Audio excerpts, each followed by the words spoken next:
All right, so I've talked your ear off and you bought in. You said, all right, Aret, you sold me. I'm ready to watch a game of StarCraft. I've committed. I've got my fanatical fan in my life who's stoked on watching your videos. We're ready to go watch a tournament game and see what all the fuss is about. All right, all right, all right. I'm going to let you do it, but I don't want you getting confused. There's all this stuff, right? Why do I have all this stuff blacked out? I don't want you to panic. If I show you all this, you're going to freak out. It's too much. I don't even want this much information. So I'm going to show you the parts of the screen. We're going to just go through one at a time.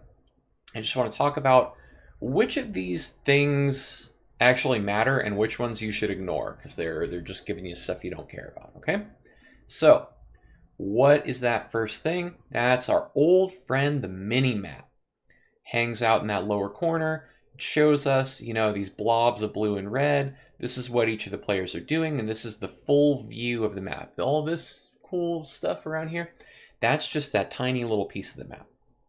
Okay, what's next? What's next is the names of the players and the score and what type of game we're playing. This is a best of 5 between Dark and Classic. We also see the symbols for the races they're playing. We'll get into that a little bit more in a future video. But for now, we know that Dark is the blue player, Classic is the red player. So we can again listen for when the commentators talk about Dark and we can think, oh, blue stuff. Blue stuff is Dark. Cool. All right. And we know that Dark is up 2-0 in this best of 5. So he only needs to win one more to advance in this tournament that he's playing. So that's pretty helpful and pretty simple. I like that. What's the supply? 142/160? 121/130? What the heck does this mean? Okay. All right, so I talked before about worker units, right? And I said you can use the money you get from your worker units to buy more workers and to buy army. Well, all of those things require supplies to stay on the battlefield. You can think of it like food or batteries or any of that kind of thing. We just call it one generic catch-all term, supply. That second number, that /160/133, that is the maximum supply that each of these players can have. Don't worry about that number. That probably is a little much for you right now. I want you to look at the other number. That 142 or that 121, that's how much stuff do these players have right now. That's the total of all of their army, all of their workers, lump it together. This is how much stuff Dark has, how much stuff Classic has.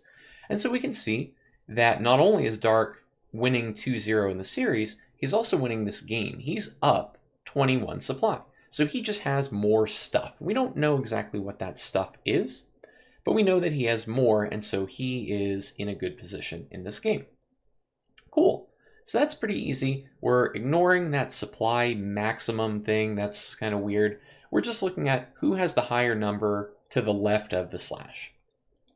All right. Well, what's this next bit? Oh, okay. This is a breakdown of how much of that supply is in workers and how much is in army. So that's pretty cool. That's pretty useful, right? Like, maybe Dark wouldn't be ahead if like all 142 of those units were workers, right? Well, couldn't they just get killed, right? So sometimes these are going to be pretty even like they are in this case, right? The workers are, pretty close to the same, but Dark has a big army lead. Sometimes they'll be heavily skewed. One player will have way more workers and way less army.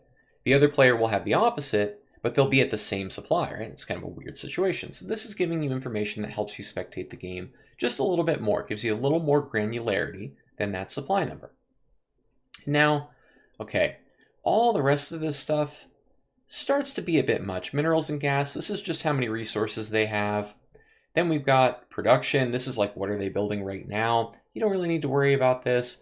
We've got, lastly, this kind of everything else, right? There's like an in-game time, match 2, set 3. There's like a Freak of TV branding. There's this hatch rate thing.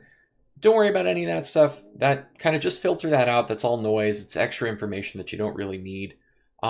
Mainly what I want you looking at, let's just hide a bunch of stuff again, okay?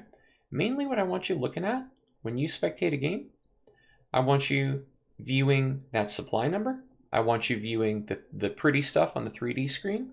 And I want you looking at the minimap. Those things are your keys. It's going to tell you who's winning. That's going to tell you who is what color. And that's going to tell you where on the map we are. And those things are plenty for you to understand what's going on in the game. I don't want you worried about what somebody's producing or how much money or how much army supply. Just watch the game. Watch the shapes move. Correlate that to the supply. Correlate that to the mini-map. And you're already way, way miles ahead of where I was when I started watching this game.